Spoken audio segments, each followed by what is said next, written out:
बच्चों, आज हम पढ़ेंगे आर्हेनियस के आयनन सिद्धांत के बारे में। उससे पहले उसी से संबंधित कुछ बातें हैं वो बताऊंगा। विद्युत अपघट्य पदार्थ। विद्युत अपघट्य पदार्थ इंग्लिश में इनको कहते हैं इलेक्ट्रोलाइट।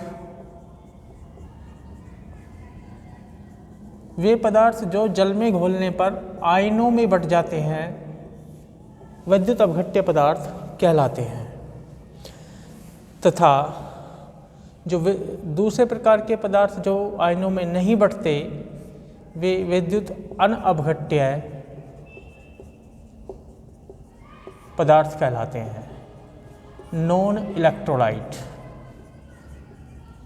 जो पदार्थ जल में घोलने पर अपने आयनों में नहीं बटते वे विद्युत अनअपघट्य पदार्थ कहलाते हैं।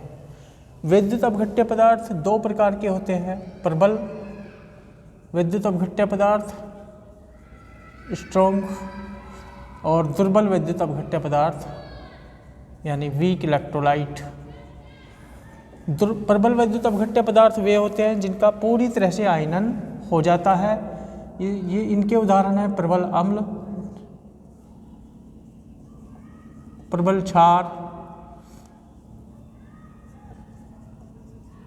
क्षार तथा सभी लवण। जितने भी लवण हैं वे प्रबल विद्युत अपघट्य होते हैं क्योंकि उनका पूर्ण आयनन हो जाता है। जो दुर्बल विद्युत अपघट्य हैं इनका पूर्ण आयनन कभी भी नहीं होता। और इसमें जो आते हैं दुर्बल अम्ल और दुर्बल क्षार, दुर्बल विद्युत अपघट्य होते हैं। इनके उदाहरण हैं जैसे प्रबल के HCl, H2SO4, NaOH, KOH, NaCl, Na2SO4 आदि। और दुर्बल विद्युत अपघट्य पदार्थ के उदाहरण हैं जैसे एसिटिक अम्ल CH3, COOH, ammonium hydroxide NH4OH आदि। ये दुर्बल अम्ल है, ये दुर्बल क्षार है। अब हम पढ़ते हैं आर्हेनियस का आयनन सिद्धांत। आर्हेनियस का आयनन सिद्धांत। इस सिद्धांत को विद्युत वियोजन सिद्धांत भी कहते हैं। विद्युत वियोजन सिद्धांत, विद्युत वियोजन का सिद्धांत। इस सिद्धांत को कुछ कथनों में बताया गया है, वो इस प्रकार है। नंबर 1, जब किसी विद्युत अपघट्य पदार्थ को किसी ध्रुवीय विलायक में घोलते हैं तो वो दो प्रकार के आयनों में या दो प्रकार के आवेशित कणों में, दो प्रकार के आवेशित कणों में बट जाता है।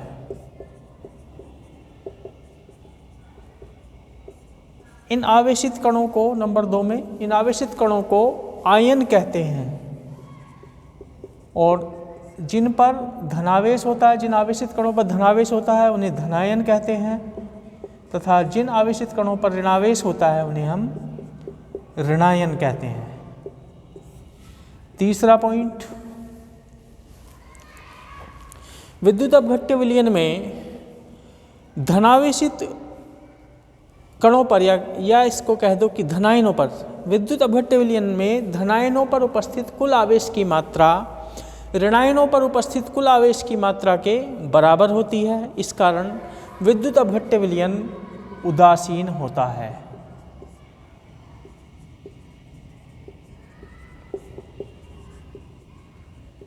तो पूरी बात लिखेंगे, ये मैंने लास्ट की बात लिखी है।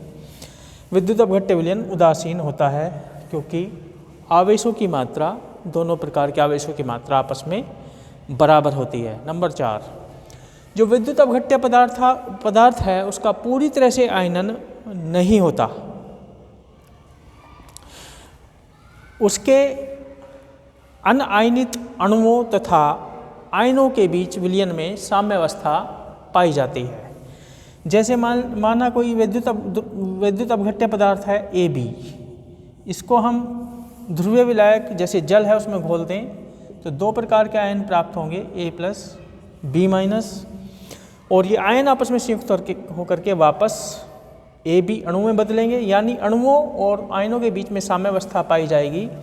पूरी तरह से आयनित कभी भी नहीं होंगे, एक दूसरे में बदलते रहेंगे, तो साम्यावस्था क्रिएट हो जाएगी। और साम्यावस्था पर द्रव्य अनुपाती क्रिया के नियम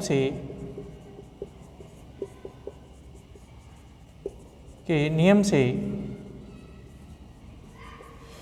K बराबर हो जाएगा A का सक्रिय द्रव्यमान गुणा B- का सक्रिय द्रव्यमान बटे AB का सक्रिय द्रव्यमान। जैसे हम साम्य स्थिरांक ज्ञात करते हैं पहले, तो यहाँ भी ये क्या है, साम्य स्थिरांक है, जिसको हम यहाँ पे आयनन स्थिरांक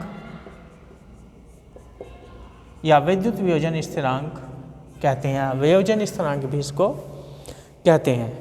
नंबर 5, विलयन में आयनित अणुओं की संख्या तथा कुल अणुओं की संख्या के अनुपात को हम विद्युत अपघट्य की आयनन की मात्रा कहते हैं। तो आयनन की मात्रा क्या है? आयनन की मात्रा विद्युत अपघट्य के जो आयनित अणु हैं उनकी संख्या, आयनित अणुओं की संख्या बटे कुल अणुओं की संख्या, इसको हम विद्युत अपघट्य की आयनन की मात्रा कहते हैं। और छठा पॉइंट, विद्युत अपघट्य विलयन के भौतिक व रासायनिक गुण विलयन में उपस्थित आयनों की प्रकृति तथा आयनों की संख्या पर निर्भर करते हैं। तो ये कुल 6 पॉइंट है इसमें अरेनियस क्या है आयनन सिद्धांत में या विद्युत वियोजन सिद्धांत में। इनको ध्यान से पढ़ेंगे, समझेंगे और लिखेंगे कॉपी पे। और इसमें एक बात और ख़ास है, ये जो सिद्धांत है वो केवल दुर्बल विद्युत अपघट्यों पर ही लागू होता है। दुर्बल विद्युत अपघट्यों पर ही ये लागू होता है अरेनियस का आयनन सिद्धांत। प्रबल विद्युत अपघट्य के लिए अलग से सिद्धांत दिया गया है जो आपको हायर क्लासेस में पढ़ाया जाता है। आपके 11वीं 12वीं के सिलेबस में प्रबल विद्युत अपघट्य का सिद्धांत नहीं है। आज इतना ही, इससे आगे अगली वीडियो में बताऊंगा।